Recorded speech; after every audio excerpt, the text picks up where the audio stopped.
Après de nombreux rebondissements, le peuple sénégalais a enfin pu choisir un président. À défaut de pouvoir élire Ousmane Sonko, dont la candidature a été rejetée après de nombreuses manœuvres visant à le décrédibiliser, ce dernier a intelligemment et sagement su transférer sa popularité auprès de son bras droit, Bassirou Diomaye Faye, élu dès le premier tour avec 54,28% des voix.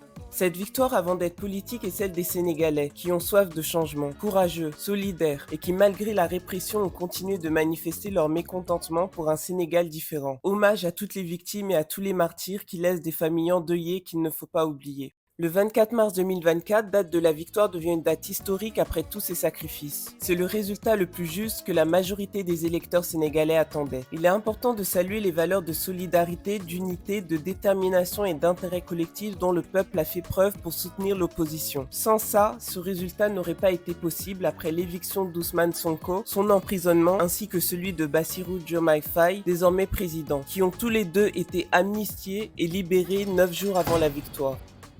À 44 ans, Bassirou Diomaye Faye est désormais le plus jeune président de l'histoire du Sénégal et le quatrième en Afrique derrière Ibrahim Traoré du Burkina Faso, 36 ans, Mahamat Idriss Déby du Tchad, 40 ans et Assimi Goïta du Mali, 41 ans. Les plus affairés me diront que les autres n'ont pas été élus par le peuple, certes, mais en attendant, pour ce qui est du Mali et du Burkina Faso, ont-ils eu tort de prendre les choses en main dans un système où le pouvoir en place précédent accompagné d'une main invisible bleu blanc rouge n'apportait aucune amélioration au pays après plus d'une décennie de présence militaire face aux attaques des terreaux. D'un point de vue humain, ces élections sont une leçon pour de nombreuses nations à travers le monde, qui se pensent démocratiques, mais où les candidats sont votés par élimination et non par conviction. Sans compter ceux qui s'accrochent au goût du pouvoir, qui telle une farine magique enivrante et lucrative, semble impossible à laisser. Mais c'est trop facile de les condamner. Faut goûter au pouvoir pour comprendre. On tente une simulation. Bon, fermez les yeux. Imaginez-vous, maison, boulot, dodo, maison, boulot, dodo. Et du jour au lendemain, tel un gagnant du loto, votre compte bancaire est confondu avec celui de l'état de votre pays. Argent illimité. Sans compter que vous devenez aux yeux de tous ceux qui vous entourent l'homme le plus intelligent, le plus charismatique, le plus gentil, le plus drôle, le plus beau, le best des bestes. À vos yeux, les autres deviennent de simples mortels, alors que vous êtes un être supérieur, mi-homme, mi-dieu, demi-dieu. Vous faites plaisir à tous vos proches qui vous rejoignent dans votre délire de demi-dieu. Si vous aussi vous rêvez d'avoir un demi-dieu dans votre vie, je vous donne le secret. Ils sont tous sur Facebook. Vous tapez demi-dieu, vous les verrez tous là-bas. Tous vos rêves les plus fous deviennent réalité. Oh yeah!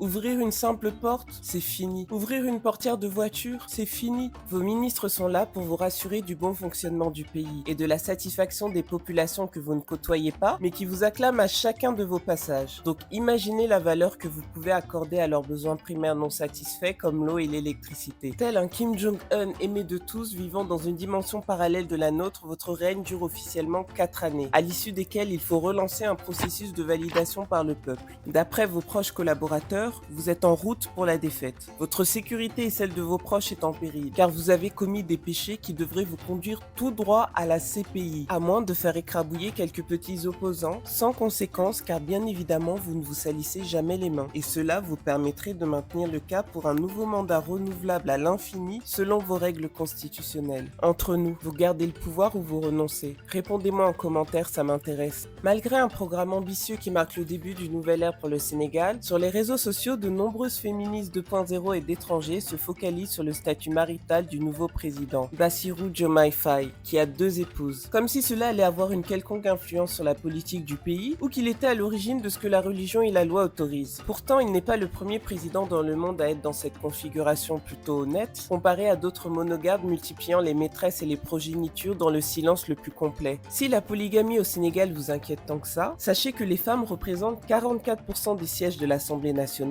ce qui classe le Sénégal au 4e rang en Afrique et au 18e rang mondial pour la parité homme-femme au Parlement, devant le pays de Molière et de celui de l'oncle Sam. Donc si la polygamie doit devenir un sujet de débat national, les femmes sénégalaises en ont le pouvoir. Je choisis la polygamie parce que techniquement, c'est plus flexible pour une femme active. Aujourd'hui, dans notre pays, force est de reconnaître que la polygamie est glamourisée. Il y a beaucoup de jeunes qui aspirent à être dans des foyers polygames. Et la polygamie, ça fait partie de notre tradition culturelle comme religieuse. Tous nos rois ont pour la plupart été polygames et tous nos chefs religieux et coutumiers sont polygames.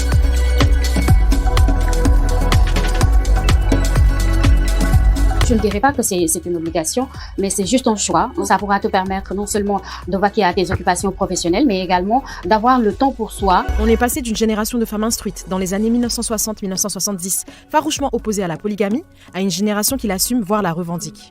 Aller sur le terrain, revenir à la maison fatigué, mais tu ne pourras pas te reposer. Moi, je préfère être dans un ménage polygame. Au moins, quand monsieur ne sera pas là, j'aurai du temps pour moi-même. C'est sûr que certains ne le comprendront pas, mais voilà, c'est ma philosophie et c'est ce que je fais. Les promesses de campagne, c'est toujours facile, mais la réalité du pouvoir demande de la communication, de l'action et de la détermination. Le Sénégal et son nouveau président Bassirou Diomaye Faye investi hier. Il a promis une rupture avec le pouvoir de son prédécesseur Macky Sall et quelques heures après sa prestation de serment, le chef de l'État a nommé Ousmane Sonko au poste de Premier ministre. Ousmane Sonko, son mentor, le fondateur du parti dissous PASTEF, qui trouve par ce biais sa place dans les institutions du pays. Bonne chance au président Bassirou Diomaye Faye, qui est désormais le représentant du Sénégal à l'échelle mondiale et un président africain plein d'espoir pour l'évolution du continent. Si vous êtes encore là, merci d'avoir suivi l'intégralité de la vidéo. N'hésitez pas à vous abonner, à liker, partager, critiquer. Je me ferai un plaisir de vous répondre.